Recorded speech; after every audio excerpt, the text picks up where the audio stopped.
नमस्कार प्रिय agriculture students, मैं देवाराम सारन स्वागत करता हूं आप सबका सरोकार एग्री इंस्टीट्यूट के यूट्यूब चैनल पर।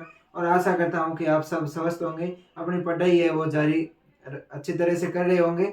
और अपने कल जो पैथो का एक पेपर है, उस पैथो का पेपर का मैं जो पिछले 3 से 4 साल के जो न्यू टाइप के क्वेश्चन आए थे, उन न्यू टाइप के क्वेश्चनों का आज अपने यूट्यूब पर है वो एनालिसिस करेंगे, उनका सॉल्यूशन करेंगे, ताकि उनसे भी है वो पिछले 3 से 4 साल के जो क्वेश्चन थे उनसे भी है वो पर्सन है वो आते रहते हैं। तो अपन है वो पहले 2019-20 के पेपर का है वो सॉल्यूशन करते हैं, न्यू टाइप के पेपर का।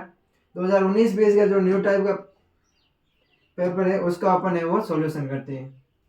तो इसमें पहला क्वेश्चन है वो है PRA किससे संबंधित है। तो PRA का मतलब होता है पेस्ट रिस्क एनालिसिस। क्या होता है? PRA होता है वो पेस्ट रिस्क एनालिसिस से वो रिलेटेड होता है। अगले क्वेश्चन की अगर अपन बात करें तो अगला क्वेश्चन है कि डिजीज ट्रायंगल कॉन्सिस्ट ऑफ, यानी जो रोग त्रिकोण होता है, डिजीज ट्रायंगल होते हैं, वो किससे मिलकर है वो बना होता है। तो डिजीज ट्रायंगल है, रोग त्रिकोण है, वो होस्ट, पैथोजन और एनवायरनमेंट से मिलकर बना होता है। तो अपने इसमें क्या होगा, जो डिजीज ट्रायंगल है वो होस्ट, पैथोजन और एनवायरनमेंट से है वो मिलकर बना होता है। अगले क्वेश्चन की मैं बात करूं अगर, तो अपना अगला क्वेश्चन है वो है कि the low cost method of plant disease control. अपन को इसमें बताना है कि प्लांट डिजीज कंट्रोल की इनमें से कौन सी विधि है जिसमें लो कॉस्ट लगता है, यानी कि लागत है वो कम लगती है। तो अगर हमें इसमें अपन रिमोट सेंसिंग की बात करें तो इसमें वो लागत अधिक लगती है। सोइल सोलराइजेशन की बात करें तो इसमें लागत है वो कम लगती है। बाकी केमिकल स्प्रे होता है उसमें भी लागत लगती है, केमिकल रसायन लाने पड़ते हैं। और सीड ट्रीटमेंट में भी अपन विभिन्न प्रकार के कवकनाशी वगैरह रसायनों का प्रयोग करते हैं। तो इसमें जो क्वेश्चन का आंसर होगा अपना लो कॉस्ट मेथड की, तो इसमें होगा सोइल सोलराइजेशन या मृदा सौरीकरण। क्या होगा? सोइल सोलराइजेशन या मृदा सौरीकरण होगा। अब बात करते हैं अपन अगले क्वेश्चन की। तो अगला क्वेश्चन है अपना वो है कि संगरोध शब्द का अर्थ क्या है, अपन को इसमें बताना है। The term quarantine means, quarantine होता है, संगरोध होता है, इस संगरोध का क्या अर्थ होता है वो अपन को है बताना। अगर अब मैं संगरोध की बात करूं तो संगरोध का मतलब होता है 40 डेज। क्या होता है? संगरोध का मतलब होता है 40 डेज। ये एक लैटिन भाषा का शब्द है जिसका अर्थ होता है 40 दिन।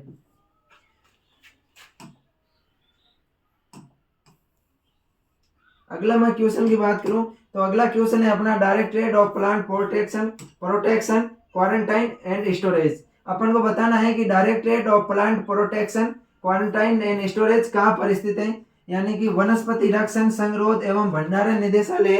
अगर मैं वनस्पति रक्षण संगरोध एवं भंडारण निदेशालय की बात करूं, ये कहाँ पर है? तो ये फरीदाबाद में स्थित है। कहाँ पर है? फरीदाबाद में है वो स्थित है। अब मैं बात करता हूँ अगले क्वेश्चन की। अगला क्वेश्चन है अपना वो है the for disease control roguing is, यानी कि डिजीज कंट्रोल की जो रोगिंग मेथड होती है, वो रोगिंग मेथड है वो कौन सी विधि है। अगर मैं रोगिंग मेथड की बात करूं तो ये कल्चरल प्रैक्टिस है। कौन सी है? रोगिंग मेथड है। अवांछित पौधों को उखाड़ना है, वो क्या कहलाता है? कर्षण क्रिया है, एक प्रकार की अपने कल्चरल प्रैक्टिस है। अगले क्वेश्चन की मैं बात करूं तो अगला क्वेश्चन है अपना कि स्यूडोमोनास संवर्धन की मात्रा कितनी लेते हैं अपन। जब अपन स्यूडोमोनास कल्चर करते हैं तो स्यूडोमोनास कल्चर में कितनी मात्रा लेते हैं? तो स्यूडोमोनास कल्चर की मात्रा लेते हैं 100 ग्राम प्रति किलोग्राम बीज। कितनी लेते हैं? 100 ग्राम प्रति किलोग्राम बीज। अगला अपना क्वेश्चन है कि स्ट्रेप्टोसाइक्लिन किसका उदाहरण है। Streptocycline is an example. Streptocycline है वो स्ट्रेप्टोसाइक्लिन किसका उदाहरण है उसके बारे में अपन को बताना है। मैं अगर स्ट्रेप्टोसाइक्लिन की बात करूं तो ये एक एंटीबायोटिक है। क्या है? स्ट्रेप्टोसाइक्लिन है वो एंटीबायोटिक है, यानी प्रतिजैविकता है। अगले क्वेश्चन की मैं बात करूं तो अगला क्वेश्चन है अपना कि the sequence of rhizobium fungicide and insecticide for seed treatment. अपन को बताना है कि बीजो उपचार में अपन जब कवकनाशी, इंसेक्टिसाइड और राइजोबियम का प्रयोग करते हैं तो उनकी सीक्वेंस क्या है, उनका क्रम क्या है। तो उनके क्रम का अपन को याद रखना है FIR। क्या रखना है? FIR। पहले अपन लेंगे फंजीसाइड, फिर इंसेक्टिसाइड और फिर राइजोबियम। फंजीसाइड, इंसेक्टिसाइड और राइजोबियम, तो अपना होगा इसका सेकंड ऑप्शन। कवकनाशी, कीटनाशी और राइजोबियम अपन FIR की इनका क्रम लेते हैं। सबसे पहले बीजों को फंजीसाइड से उपचारित करेंगे, फिर इंसेक्टिसाइड से उपचारित करेंगे, उसके बाद में अपन है वो राइजोबियम से है वो उपचारित करेंगे। अगला क्वेश्चन है अपना कि the discovery of Bordeaux mixture, the discovery of Bordeaux mixture made by professor Millardet in the year. Professor Millardet ने जो बोर्डो मिश्रण तैयार किया था। ये बोर्डो मिश्रण ने कब तैयार किया था? तो ये किया था 1881 में, 1880 में, 81 में। कब किया था? 1881, 1881 में किया था। अगर मैं बोर्डो मिक्सर की यहाँ पर बात करता हूँ तो बोर्डो मिक्सर में copper sulphate CuSO4 plus lime और क्या होता है साथ में? वाटर होता है, H2O होता है। तो बोर्डो मिश्रण होता है ये कॉपर सल्फेट, चूना और वाटर का होता है, वो मिश्रण होता है। अब मैं बात करता हूँ फिल इन द ब्लैंक्स की। किसकी बात करूं मैं? अगर फिल इन द ब्लैंक्स की बात करूं तो इसमें है एपिडेमियोलॉजी डील्स विद, महामारी विज्ञान होती है। वो क्या होती है? तो महामारी विज्ञान होती है वो अपने प्रकोप फैलाती है, चारों तरफ से फैलती है। तो इसमें पहला आएगा प्रकोप, महामारी विज्ञान प्रकोप और फैलती है, फैलाना, जनसंख्या की बीमारी से संबंधित है। अगला है अपना महामारी विज्ञान के पितामह, फादर ऑफ एपिडेमियोलॉजी। अगर मैं महामारी विज्ञान के जनक की बात करूं, फादर ऑफ एपिडेमियोलॉजी की बात करूं, तो महामारी विज्ञान के जनक है वो है J.E. Wonder Planck. कौन है? J.E. Wonder Planck. J.E. Wonder Planck. J.E. Wonder Planck है वो अपने फादर ऑफ एपिडेमियोलॉजी है, महामारी विज्ञान के जनक है। अगला क्वेश्चन है अपना कि किसी रोग का व्यापक और विनाशकारी रूप से उत्पन्न होना क्या कहलाता है? कोई रोग होता है वो व्यापक और विनाशकारी रूप से उत्पन्न होता है, तो ऐसे रोगों को क्या बोलते हैं? ऐसे रोगों को अपन बोलते हैं एंडेमिक रोग। क्या बोलते हैं? एंडेमिक डिजीज या एंडेमिक रोग। एंडेमिक रोग, एंडेमिक रोग होते हैं वो व्यापक और विनाशकारी रूप से वो उत्पन्न होते हैं या व्यापक और विनाशकारी रूप से वो फैलते हैं। अगला क्वेश्चन है अपना मैंकोजेब। मैंकोजेब की मैं बात करूं तो मैंकोजेब एक कवक है। कैसा है? कवकनाशी है। कैसा है? कवकनाशी। और कवकनाशी में भी बात करूं तो ये संपर्क कवकनाशी है। कौन सा है? संपर्क कवकनाशी। जिस पादप के जिस भाग में ये संपर्क करेगा उसी को है वो नष्ट करेगा, तो ये संपर्क कवकनाशी होता है, मैंकोजेब होता है। ये कैसा होता है? कॉन्टैक्ट फंजीसाइड होता है, संपर्क कवकनाशी होता है। अगला क्वेश्चन है अपना कि एक महामारी रोग द्वीपों महाद्वीपों पर फैल जाना है कि an epidemic disease spread over continents and और ये सब कंटिन्यूट्स, यानी कि जो द्वीप और महाद्वीप चारों तरफ है वो महामारी का रूप होता है, महामारी रोग होता है जो फैलती है, उनको अपन पेंडेमिक रोग बोलते हैं। क्या बोलते हैं? पेंडेमिक रोग होते हैं। इसमें आएगा पेंडेमिक रोग। पेंडेमिक रोग एक महामारी रोग द्वीपों महाद्वीपों पर फैल जाना क्या कहलाता है? पेंडेमिक रोग है वो कहलाता है, पेंडेमिक रोग है इसका आंसर होगा। उसके बाद में मैं बात करूं तो ऐसे रोग अपना जीवन चक्र पूरा करने के लिए 1 वर्ष से अधिक समय लेते हैं, क्या कहलाते हैं? ऐसे रोग या ऐसे डिजीज जो अपना जीवन चक्र पूरा करने के लिए 1 वर्ष से अधिक समय लेते हैं, ऐसे रोगों को अपन पॉलीसाइक्लिक डिजीज बोलते हैं। क्या बोलते हैं? Polycyclic disease. Polycyclic disease, polycyclic disease या पॉलीसाइक्लिक रोग। अगला क्वेश्चन है अपना IIPC स्टैंड फॉर, यानी कि IPPC होती है। IPPC का किससे संबंध होता है? इंटरनेशनल प्लांट प्रोटेक्शन कन्वेंशन की मैं बात करूं, किसकी इसका IPPC का संबंध होता है? वो होता है international plant, IPPC, international plant protection convention. क्या होता है? इंटरनेशनल प्लांट प्रोटेक्शन कन्वेंशन होता है। अंतरराष्ट्रीय पादप संरक्षण सम्मेलन है। क्या है? अंतरराष्ट्रीय पादप संरक्षण सम्मेलन, अंतरराष्ट्रीय पादप संरक्षण सम्मेलन होता है IPPC। IPPC क्या होता है? इंटरनेशनल प्लांट प्रोटेक्शन कन्वेंशन होता है। अंतरराष्ट्रीय पादप संरक्षण सम्मेलन होता है वो IPPC होता है। अगला मैं बात करूं क्वेश्चन की कि तैयार उत्पाद के रासायनिक सक्रिय घटक को क्या बोलते हैं? कोई भी तैयार उत्पाद है उसके रासायनिक सक्रिय घटक होते हैं, इसको क्या बोलते हैं? अपन एक्टिव कंपोनेंट्स बोलते हैं, सक्रिय घटक बोलते हैं। क्या बोलते हैं? एक्टिव कंपोनेंट्स या सक्रिय घटक। अगला मैं बात करूं कि जेंथोमोनास एक है। जेंथोमोनास की मैं बात करूं तो जेंथोमोनास होते हैं वो ग्राम नेगेटिव जीवाणु होते हैं। कैसे होते हैं? जेंथोमोनास होते हैं ग्राम नेगेटिव जीवाणु होते हैं। ग्राम नेगेटिव जीवाणु या बैक्टीरिया होते हैं। जेंथोमोनास क्या होते हैं? ग्राम नेगेटिव जीवाणु होते हैं। अगला मैं क्वेश्चन की बात करूं कि आलू के पछेती अंगमारी रोग का भारत में आगमन हुआ है। आलू का जो पछेती अंगमारी रोग है ये भारत में कौन से देश से आया है? तो ये भारत में यूरोप से आया है। कहां से आया है? आलू का पछेती अंगमारी रोग है वो भारत में यूरोप से आया है। यूरोप से है वो भारतीय अंदर है, आलू का पछेती अंगमारी रोग आया है। अगला मैं क्वेश्चन की बात करूं तो अपन बात करते हैं 2000 वो जो अपने थ्योरी पेपर में आते हैं। ये पेपर सॉल्यूशन है वो आपको करवा दिए गए हैं। उन आप पेपर सॉल्यूशन को पार्ट ए और पार्ट बी है पैथो के पेपर सॉल्यूशन, उन क्लासों को आप है वो देख लेना। वो क्लास है वो अपने प्ले लिस्ट में, जिस प्ले लिस्ट में आप वीडियो को देख रहे हो उसी प्ले लिस्ट में वो क्लास है आपको अपलोड की हुई मिल जाएगी। अब अपन बात करते हैं 2020-21 के पेपर सॉल्यूशन की। कौन से पेपर सॉल्यूशन की बात करते हैं? 2020-21 के पेपर सॉल्यूशन की करते हैं। अपन ने 2019-20 का पेपर सॉल्यूशन है वो कर लिया है। अगर मैं 2020-21 के पेपर सॉल्यूशन की बात करूं तो इसमें पहला क्वेश्चन है वो है national institute of plant health management is situated at. जो राष्ट्रीय वनस्पति स्वास्थ्य प्रबंधन संस्थान है ये कहाँ पर स्थित है? तो राष्ट्रीय वनस्पति प्रबंधन संस्थान है ये नई दिल्ली हैदराबाद के अंदर स्थित है। कहाँ पर है? अगर मैं बात करूं इसकी तो ये कहाँ पर स्थित है? हैदराबाद के अंदर स्थित है। हैदराबाद तेलंगाना, हैदराबाद तेलंगाना के अंदर ये स्थित है। अगला अपना क्वेश्चन है plant disease epidemic and control is written by. पादप रोग महामारी वो नियंत्रण है वो किसके द्वारा लिखी गई है? इसके लेखक है वो कौन है? तो इसके लेखक है वो अपने जेई वंडरफ्लैक है। कौन है? जेई वंडरफ्लैक द्वारा है ये plant disease epidemic and control किताब है वो लिखी गई है। अगला अपना क्वेश्चन है कि एनसीआईपीएम कहाँ पर स्थित है? क्या क्वेश्चन है? एनसीआईपीएम। अगर मैं एनसीआईपीएम की बात करूं तो ये एनसीआईपीएम है ये अपने नई दिल्ली के अंदर स्थित है। कहाँ पर है? एनसीआईपीएम संस्थान है ये अपने नई दिल्ली के अंदर है वो स्थित है एनसीआईपीएम। अगला क्वेश्चन है एपिडेमियोलॉजी। क्वेश्चन है अपना एपिडेमियोलॉजी यानी एपी प्लस डोमस और लोगस तीन शब्दों से मिलकर बनी है। कौन कौन सी एपिडेमियोलॉजी है? वो एपिडेमोस और लोगस से मिलकर बनी होती है। ये किस भाषा के शब्द है? तो ये तीनों शब्द है ये ग्रीक भाषा के शब्द है। कौन सी भाषा के शब्द है? एपिडोमस, डेमोस और लोगस शब्द है ये ग्रीक भाषा के शब्द है।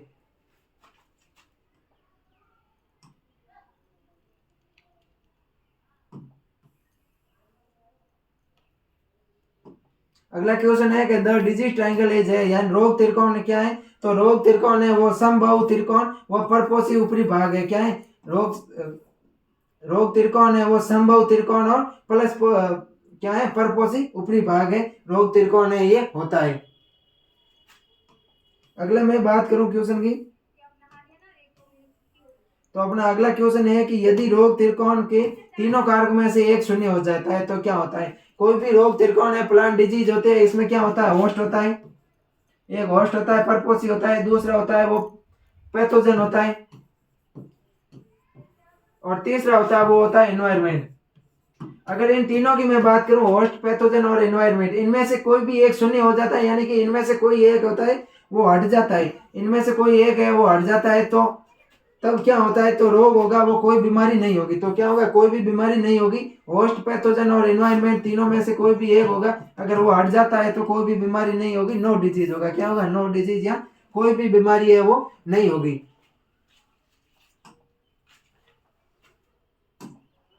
अगला मैं बात करूं कि इन इंडिया फादर ऑफ पैथोजेमेट्री यानी कि भारत में पादप रोग विज्ञान के जनक कौन है? तो भारत में पादप रोग विज्ञान के जनक है ईजे बटलर। या फाइटोपैथोमेट्री की बात करूं, भारत में फाइटोपैथोमेट्री के पिता की बात करूं तो अपने इसके पिता है वो है ईजे बटलर। कौन है? E J Butler.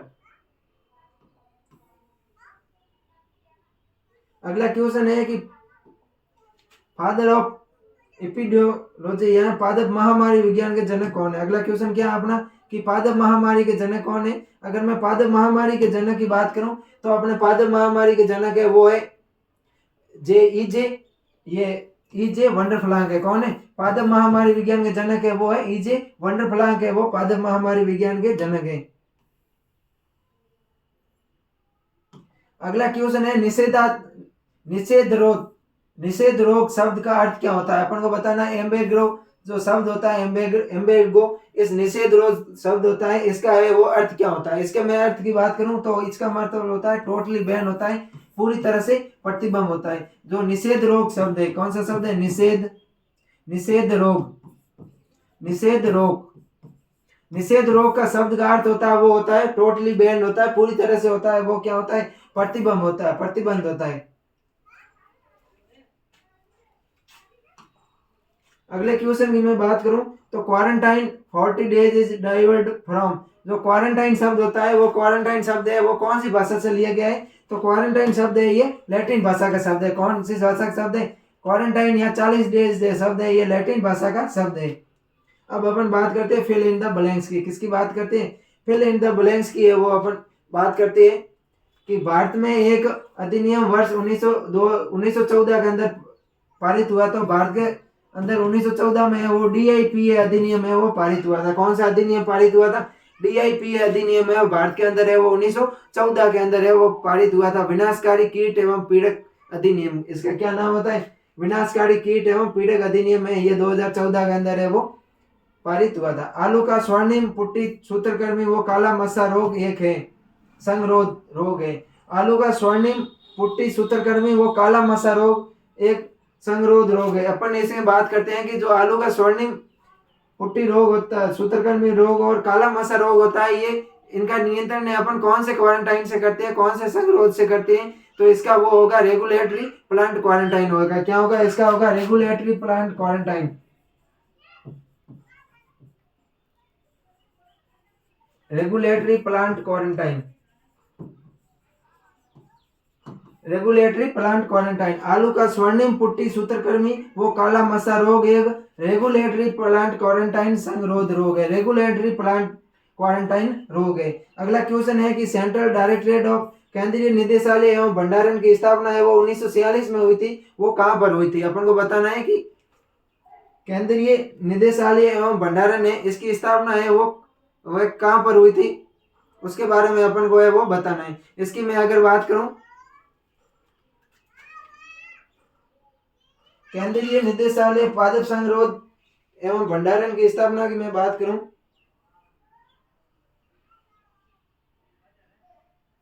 तो इसमें आएगा कि केंद्रीय निदेशालय पादप संरक्षण संगरोध एवं भंडारण की स्थापना 1946 में हुई थी। क्या हुई थी? कि केंद्रीय निदेशालय एवं पादप संरक्षण संगरोध, पादप संरक्षण संगरोध, संरक्षण संगरोध,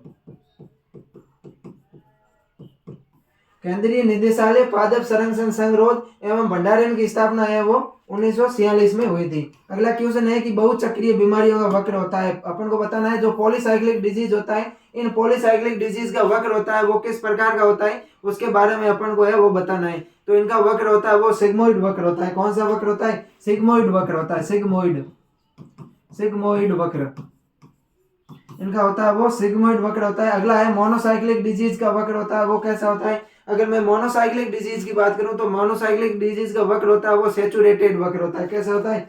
मोनोसाइक्लिक डिजीज का वक्र होता है सैचुरेटेड, सैचुरेटेड। पॉलीसाइक्लिक का वक्र होता है वो सिग्मोइड वक्र होता है, और जो एकलक होते हैं मोनोसाइक्लिक होते हैं इनका वक्र होता है वो सैचुरेटेड वक्र होता है। अगले मैं क्वेश्चन की बात करूं तो पानी के साधारण स्प्रे से की बीमारी को कम किया जा सकता है। अपन को इसमें बताना है कि अगर अपन पानी का साधारण स्प्रे करते हैं तो इसमें से कौन सी बीमारी को है कम किया जा सकता है? तो अपन पाउडरी मिल्ड्यू का नियंत्रण है वो कर सकते हैं। पाउडरी मिल्ड्यू, पाउडरी मिल्ड्यू है, इस पाउडरी मिल्ड्यू को है वो अपन पानी का यूज करके, सिंचाई का यूज करके है वो अपन कम कर सकते हैं। अगला है कि पौधे से पौधे के बीच की उचित दूरी को बनाए रखने की प्रक्रिया क्या कहलाती है? अपन को बताना है कि पौधे से पौधे के बीच की दूरी की बनाए रखने की प्रक्रिया वो क्या कहलाती है? तो वो होती है इंट्रा रो स्पेसिंग होता है। क्या होता है? इंट्रा रो स्पेसिंग, या अपन इसको बोलते हैं अंतरा पंक्ति दूरी। क्या बोलते हैं? अंतरा पंक्ति दूरी, अंतरा पंक्ति दूरी या इंट्रा रो स्पेसिंग है कहलाता है। उचित पादप रोग नियंत्रण के लिए एक कर्षण क्रिया है। अपन को बताना है कि उचित पादप रोग नियंत्रण के लिए अपन कौन सी कर्षण क्रिया करते हैं? तो इसमें अपन क्रॉप रोटेशन करते हैं। क्या करते हैं? क्रॉप रोटेशन या फसल चक्र, फसल चक्र या क्रॉप रोटेशन अपन है वो अपनाते हैं। एक फसल चक्र है वो एक क्या है? कर्षण प्रक्रिया है, पादप रोग नियंत्रण की कर्षण प्रक्रिया है या कल्चरल प्रैक्टिस है। अगला क्वेश्चन की मैं बात करूं तो पादप रोग नियंत्रण की कम लागत वाली विधि के बारे में अपन को बताना है कि पादप रोग नियंत्रण की कम लागत की विधि है वो कौन सी है? तो मृदा सौरीकरण होता है वो पादप रोग नियंत्रण की कम विधि होती है। मृदा सौरीकरण, सोइल सोलराइजेशन या मृदा सौरीकरण। अगला क्वेश्चन है कि इकोडर्मा एक व्यापारिक नाम है, जैव नियंत्रण कर्मक है। इसका उपयोग आमतौर पर मिट्टी से होने वाली बीमारियों को नियंत्रित करने के लिए किया जाता है। तो इकोडर्मा होती है वो किसका है व्यापारिक नाम है, इसके बारे में अपन को बताना है। तो इकोडर्मा की मैं बात करूं तो यह एक ट्राइकोडर्मा विरिडी का व्यापारिक नाम है। किसका है? Trichoderma viride. इकोडर्मा होता है वो, इकोडर्मा किसका व्यापारिक नाम होता है? तो इकोडर्मा होता है वो ट्राइकोडर्मा विरिडी का है वो व्यापारिक नाम होता है।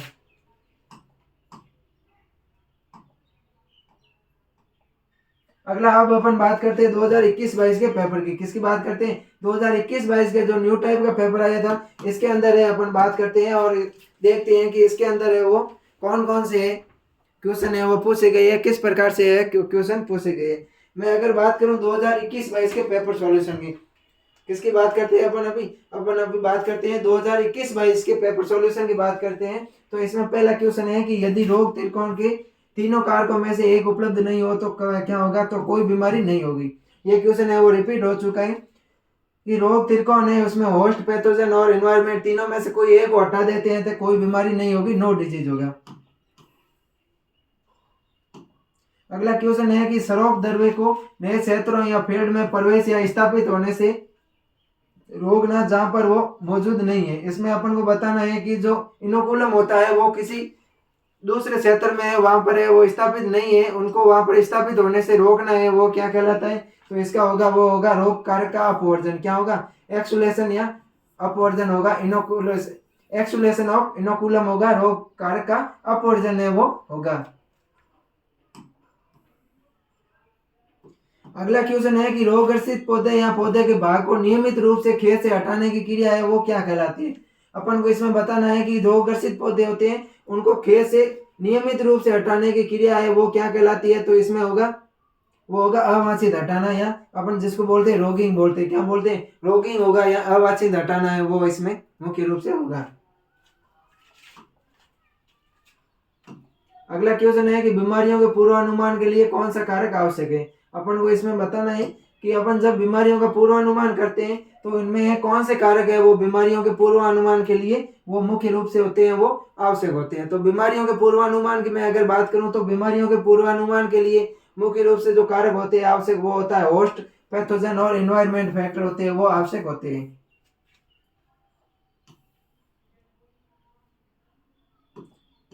अगला क्वेश्चन है कि आलू की पछेती अंगमारी के पूर्वानुमान के लिए 1926 में डच रूल दिया था। अपन को बताना है कि आलू की पछेती अंगमारी होती है, इसके पूर्वानुमान के लिए 1926 में 1926 में एक डच रूल दिया था। यह डच रूल है वो किस वैज्ञानिक ने दिया था? तो वॉन एवर्डीजन ने यह दिया था। डच रूल है वो क्या होता है? तो आलू की पछेती अंगमारी रोग के पूर्वानुमान के लिए है ये 1926 में ये रोग दिया गया था। और किसके द्वारा दिया गया था? तो वॉन एवर्डीजन के नामक वैज्ञानिक के द्वारा है ये पूर्वानुमान लगाने का डच रूल है वो दिया गया था। अगला क्वेश्चन है कि स्ट्रेप्टोमाइसाइक्लिन एक उदाहरण है। अपन को इसमें बताना है कि स्ट्रेप्टोमाइसाइक्लिन होता है, ये स्ट्रेप्टोमाइसाइक्लिन होता है वो किसका उदाहरण होता है? तो स्ट्रेप्टोमाइसाइक्लिन है एक जीवाणुनाशी है, एंटीबायोटिक है। क्या है? स्ट्रेप्टोमाइसाइक्लिन एक जीवाणुनाशी या एंटीबायोटिक होते हैं।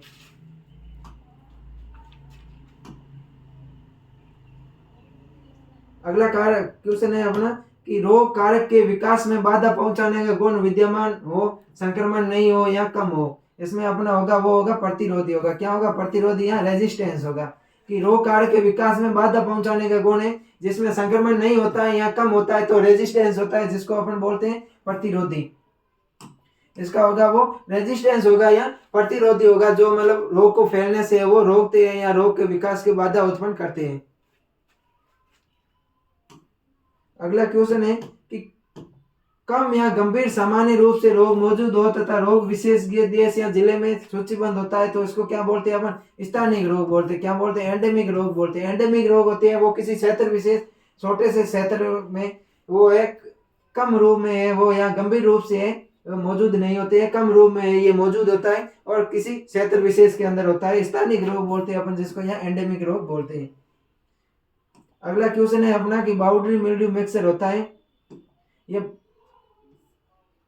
बर्गंडी मिक्सर होता है, जो बर्गंडी मिक्सर होता है ये क्या होता है, तो बर्गंडी मिक्सर होता है ये कॉपर फंजीसाइड है। क्या है, बर्गंडी मिश्रण है ये कॉपर फंजीसाइड है, जिसको अपन ताम्र कवकनाशी बोलते हैं। तो बर्गंडी मिश्रण होता है ये कॉपर फंजीसाइड होता है। अगला क्वेश्चन है कि 1943 में बंगाल का अकाल में चावल में कौन से रोग के कारण है वो 1943 के अंदर 1943 में बंगाल का अकाल पड़ा था। तो इसमें पड़ा था धान की भूरी पत्ता धब्बा रोग होता है, उसके कारण है वो बंगाल के अंदर है वो अकाल पड़ा था। अब अपन देखते हैं फिल इन द ब्लैंक्स। इसमें पहला है महामारी को समझने के लिए रोग त्रिकोण में रोग पिरामिड बनाने के लिए चौथे आयाम को जोड़ना चाहिए। कौन सा आयाम, तो टाइम या समय। चौथा आयाम कौन सा, टाइम या समय। रोग त्रिकोण में चौथा आयाम होता है तो वो कौन सा होता है, वो समय या टाइम होता है। भारत में गेहूं का काली रोग रोली रोग का पक्षी निपात ने दिया था। इसमें अपन को बताना है तो भारत में जो गेहूं रोग होता है काली रोली रोग पक्षी उसका है जो पक्षी निपात है वो किसने दिया था, केसी मेहता ने दिया था। किसने दिया था, केसी मेहता ने दिया था। केसी मेहता नामक वैज्ञानिक ने वो भारत में गेहूं का रोली रोग का पक्षी निपात दिया था। भारत में गेहूं के रोली रोग का पक्षी निपात है वो किस वैज्ञानिक ने दिया था, केसी मेहता वैज्ञानिक ने दिया था। भारत में गेहूं का ध्वजकंड रोग 1906 में वो कौन से देश से वो आया था। अगर मैं भारत के ध्वजकंड रोग की बात करूं तो ध्वजकंड रोग है वो मुख्य रूप से ऑस्ट्रेलिया से आया था। कहां से आया था, ध्वजकंड रोग है वो ऑस्ट्रेलिया से आया था, ऑस्ट्रेलिया। अगला क्वेश्चन है कि भारत में नाशक कीट एवं नाशक जीव अधिनियम वर्ष में हुआ था। अगर मैं डीपा की बात करूं, ये कहां पर किसकी बात हो रही है, डीपा की बात हो रही है कि destructive insect and pest act. तो उसमें अपन को यहाँ पर लिखा हुआ था 1914 और पिछले पेपर में यहाँ 1914 लिखा हुआ था और यहाँ अपन को लिखना था डीपा, यानी कि भारत में नाशक कीट एवं नाशक जीव अधिनियम destructive insect and pest act. Destructive insect and pest act है वो भारत में 1914 के अंदर है, 1914 के अंदर है वो आया था। अगले क्वेश्चन की अपन बात करें तो आईसीआर जाहिर करता है क्या, आईएसआर स्टैंड फॉर, इसमें अपन को बताना है कि आईएसआर होता है वो क्या होता है। तो आईएसआर होता है Indian society for resistance in rice बताता है। क्या बताता है, Indian society for resistance in rice. Indian ISR होता है वो होता है इंडियन सोसाइटी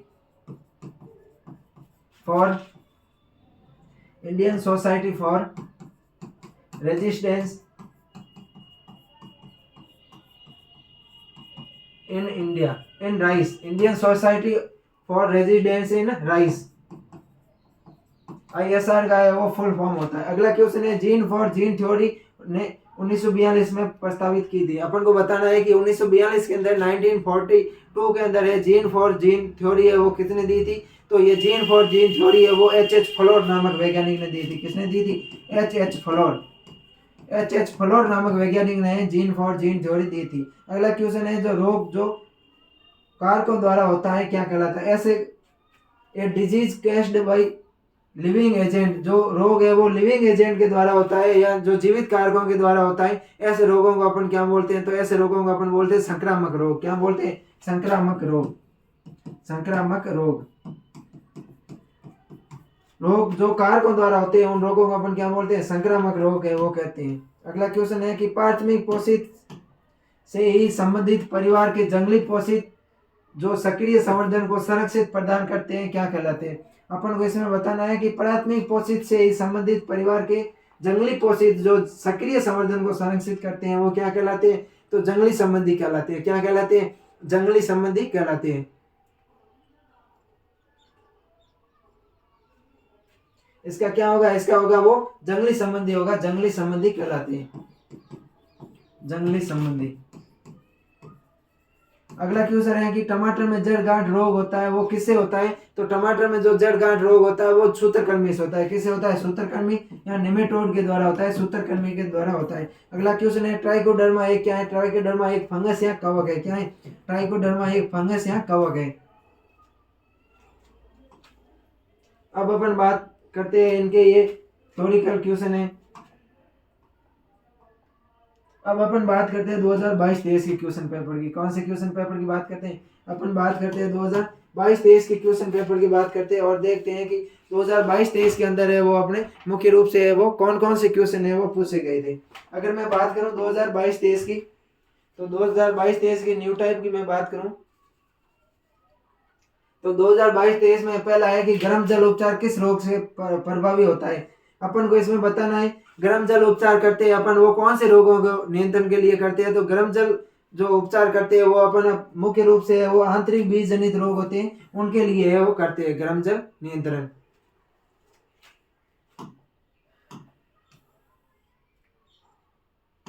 अगला क्वेश्चन है कि नए क्षेत्रों में रोग कारक के प्रवेश पर निषेध है वो क्या कहलाता है। अपन को इसमें बताना है कि नए क्षेत्र में रोग कारक पर प्रवेश के नियंत्रण है वो क्या कहलाता है। तो इसका आंसर होगा वो होगा एक्सुलेशन। क्या होगा? एक्सुलेशन होता है वो नए क्षेत्र में रोग कारक के प्रवेश को निषेध करता है।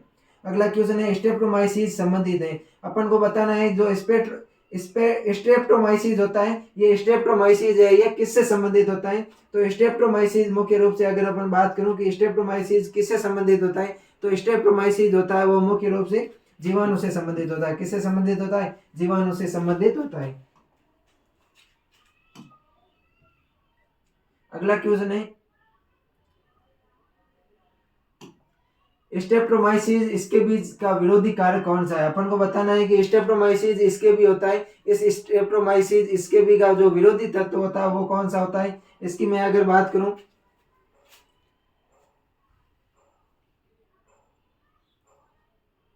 तो ये होता है स्यूडोमोनास होता है। क्या होता है? इसका स्ट्रेप्टोमाइसिस इसके बीज के विरोधी कारक की बात करूं तो क्या होता है? स्यूडोमोनास होता है।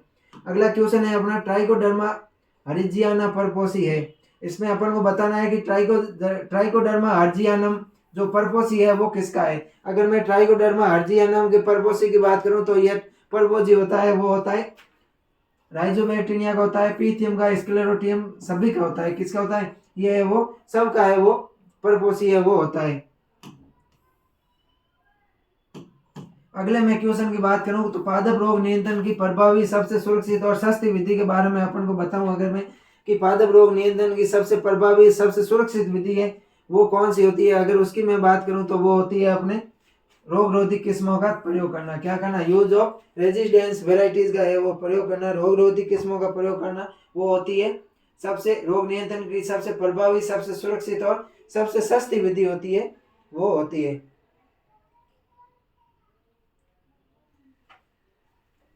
अगले क्वेश्चन की मैं अगर बात करूं तो अगला क्वेश्चन है अपना ट्रायोजोल्स क्या है। ट्रायोजोल्स की बात करूं मैं, ट्रायोजोल्स होता है वो एक सिस्टमिक फंजीसाइड होता है। क्या होता है? सिस्टमिक फंजीसाइड होता है, सर्वांगिक कवकनाशी होता है। जो ट्रायोजोल्स होते हैं वो सर्वांगिक कवकनाशी होते हैं। अगला क्वेश्चन है कि क्वारंटाइन शब्द किससे लिया गया है। तो लैटिन भाषा से लिया गया है। कौन से शब्द से लिया गया है? लैटिन भाषा से लिया गया है। अगला क्वेश्चन है कि PRA stands for, PRA paste risk analysis होता है। पीआरए क्या होता है? पेस्ट रिस्क एनालिसिस होता है। अगला क्वेश्चन है कि बायोपेस्टिसाइड होती है जो जैव पीड़कनाशी होती है, बायोपेस्टिसाइड होती है वो क्या होती है उसके बारे में अपन को बताना है। बायोपेस्टिसाइड की मैं बात करूं तो लिविंग ऑर्गेनिज्म और their product which kills paste जो क्या होते हैं सजीव या उनके उत्पाद होते हैं जो पीड़कों को नष्ट करने के लिए कार्य करते हैं उसको अपन क्या बोलते हैं? बायोपेस्टिसाइड के नाम से जानते हैं। भारत में पादप रोग विज्ञान के जनक ईजे बटलर है। कौन है? भारत में पादप रोग विज्ञान के जनक की बात करूं तो ईजे बटलर। भारत में पादप रोग विज्ञान के जनक कौन है? ईजे बटलर है। अगला क्वेश्चन है राष्ट्रीय पादप संगरोध केंद्र कहाँ पर है। अगर मैं राष्ट्रीय पादप संगरोध केंद्र की बात करूं तो ये नई दिल्ली के अंदर है। कहाँ है? नई दिल्ली। अगर मैं नेशनल प्लांट क्वारंटाइन स्टेशन की बात करूं तो ये कहाँ पर है? नई दिल्ली में। दूसरे देशों से पौध सामग्री को लाने से संबंधित विधिक रोग को क्या कहते हैं। जो दूसरे देश होते हैं उस दूसरे देश से अपन जो पौध संबंधी कोई भी लाते हैं उनके संबंधित विधिक रोग को अपन क्या बोलते हैं? तो पादप संगरोध बोलते हैं। क्या बोलते हैं? पादप संगरोध। यहाँ अपन प्लांट क्वारंटाइन बोलते हैं पादप संगरोध। पादप संगरोध। अगला क्वेश्चन है डीआईपीए। डीआईपीए एक्ट का पूरा नाम क्या है अपन को इसमें बताना है। डीआईपीए एक्ट डिस्ट्रक्टिव इंसेक्ट एंड पीड़कनाशी ये 1914 के अंदर आया हुआ है। हर साल है ये क्वेश्चन आता है डीआईपीए।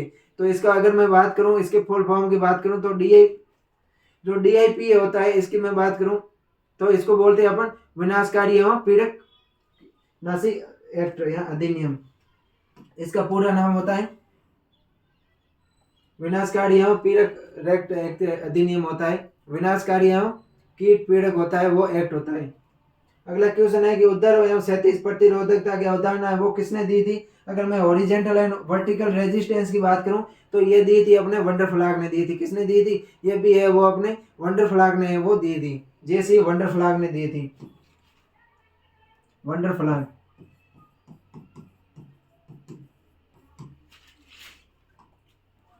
अगला क्वेश्चन है अपना कि एक सूक्ष्मजीव द्वारा दूसरे सूक्ष्मजीव की वृद्धि को रोकना है वो क्या कहलाता है। इसमें अपन को बताना है कि एक सूक्ष्मजीव होता है उसके द्वारा दूसरे सूक्ष्मजीवी की वृद्धि को रोकना क्या कहलाता है, जैविक नियंत्रण या बायो कंट्रोल कहलाता है, जैविक नियंत्रण, जैविक नियंत्रण। अगला क्वेश्चन है मैंकोजेब समूह के फफूंदनाशकों के संबंधित होते हैं। जो मैंकोजेब होते हैं, मैंकोजेब समूह के जो फफूंदनाशी होते हैं वो किससे संबंधित होते हैं, तो ये होते हैं डाइथियो कार्बोनेट से संबंधित। किससे होते हैं, डाइथियो carbonate,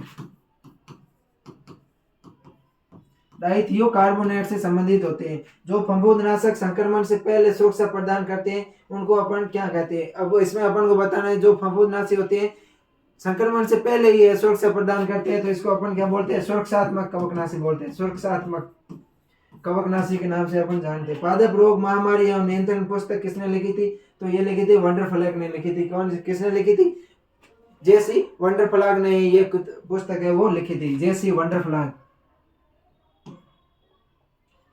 plant disease epidemic and control, पादप रोग महामारी और नियंत्रण किसने लिखी थी, जेसी वंडरफ्लैग, वंडरफ्लैग। अगला क्वेश्चन है कि बहुचक्रीय बीमारियों के वक्र होते हैं वो किस प्रकार के होते हैं, पॉलिटिक डिजीज होते हैं, इसके जो वक्र होते हैं वो कैसे होते हैं, सिग्मोइड वक्र होते हैं। कौन से होते हैं, सिग्मोइड वक्र, सिग्मोइड वक्र। अब अपन बात करते हैं 2023-24 के क्वेश्चन पेपर की। अगर मैं 2023-24 के क्वेश्चन पेपर की बात करूं तो इसमें पहला क्वेश्चन है वो है कि निम्न में से कौन सा रोग प्रबंधन की सांस्कृतिक पद्धति नहीं है। अपन को इसमें बताना है कि कौन सी जो इसमें से जो मेथड दी हुई है इसमें से अपन को बताना है कि कल्चरल मेथड की है, कल्चरल की मेथड की कौन सी विधि नहीं है। तो इसमें यूज ट्राइकोडर्मा का उपयोग, ट्राइकोडर्मा का उपयोग है ये कल्चरल नहीं है। बाकी क्रॉप रोटेशन कल्चरल है, डीप समर प्लोविंग कल्चरल है, ट्रैप क्रॉप या जाली फसलें लगाना ये भी कल्चरल है। लेकिन जो ट्राइकोडर्मा का उपयोग है ये अपने बायोलॉजिकल में आती है। अगला क्वेश्चन है सल्फर आधारित कवकनाशी का उपयोग किस रोग के नियंत्रण के लिए किया जाता है। इसमें अपन को बताना है जो सल्फर आधारित कवकनाशी होते हैं इनका अपन उपयोग है वो किन रोग नियंत्रण के लिए करते हैं, तो डाउनी मिल्ड्यू के लिए करते हैं। किसके लिए करते हैं, डाउनी मिल्ड्यू के लिए है वो करते हैं। अगला क्वेश्चन है पादप संगरोध किस रोग नियंत्रण विधि के अंतर्गत आता है। जो पादप संगरोध होता है ये रोग नियंत्रण की कौन सी विधि के अंतर्गत है वो आता है, तो इसके आता है वो आता है अपने लेगिस्टिव। कौन सी, लेगिस्टिव या विधेय संगरोध की विधि होती है, रोग नियंत्रण की विधि होती है, इसके अंतर्गत पादप संगरोध आता है।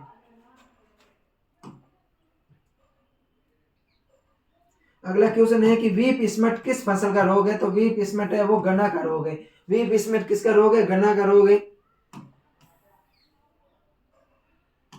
अगला क्वेश्चन है निम्न में से कौन सा रोग नींबू वर्गीय फसलों से संबंधित नहीं है। अपन को इसमें बताना है कि कौन सा रोग है वो नींबू वर्गीय फलों से संबंधित नहीं है। तो इसमें जो ग्रीनिंग है वो नींबू वर्गीय, इसमें जो टिक्का है वो नींबू वर्गीय फलों से संबंधित नहीं है। टिक्का है वो मूंगफली का रोग है। किसका है, टिक्का है वो मूंगफली का रोग है। तो टिक्का रोग होता है वो नींबू वर्गीय फसलों से संबंधित, टिक्का होता है वो नहीं होता है। अगले क्वेश्चन की मैं बात करूं तो DIP एक्ट है वो कब आया था, तो 1914 के अंदर आया था। कब आया था, DIP एक्ट है वो कब आया था। डीपा की बात करूं तो डीपा है वो 1914 के अंदर आया था। कब आया था, तो डीपा आया था वो 1914 के अंदर है वो आया था। अगला क्वेश्चन है लैटिन शब्द क्वारंटाइन का अर्थ क्या होता है, 40 डेज होता है, 40 डेज, 40 होता है, 40 होता है। कब क्वारंटाइन का अर्थ होता है वो होता है 40।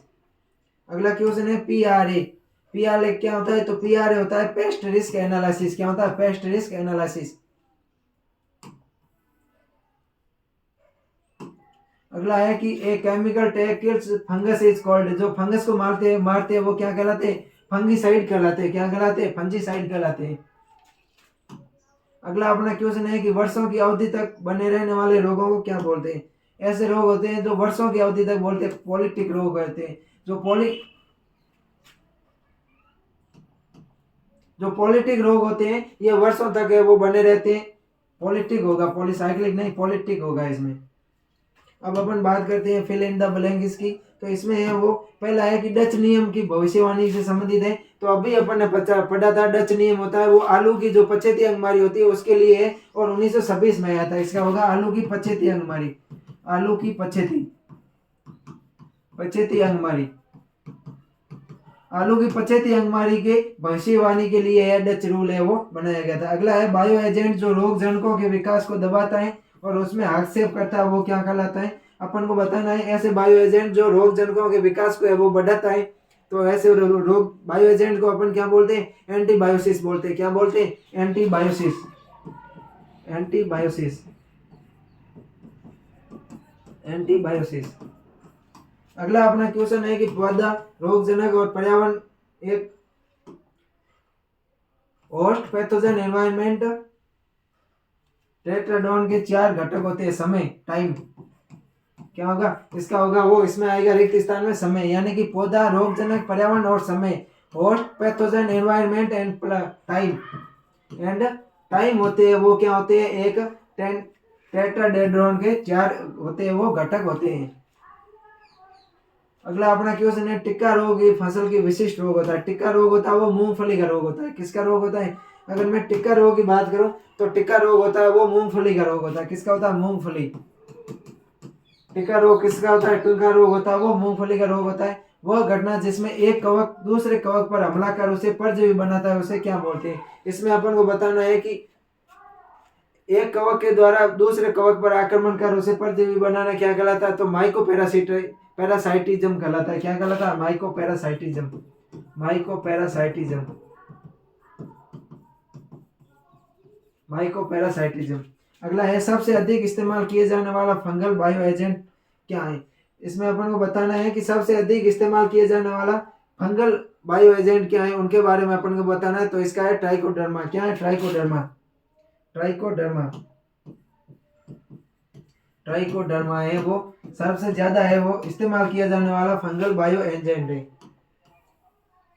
अगला है कि रोग का वह लक्षण जो ऊतकों की मृत्यु को दर्शाता है उसे क्या बोलते हैं? अपन को इसमें बताना है कि रोग का वह लक्षण जो ऊतकों की मृत्यु को दर्शाता है उसको अपन क्या बोलते हैं? तो उसको बोलते हैं नेक्रोजिस। क्या बोलते हैं? नेक्रोजिस, नेक्रोजिस।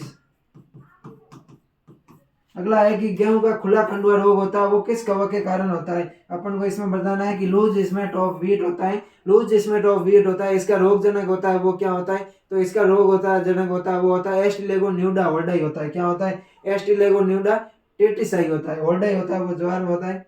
इसका होगा एस्टिलेगोन्यूडा टेटिसाई, एस्टिलेगोन्यूडा टेटिसाई।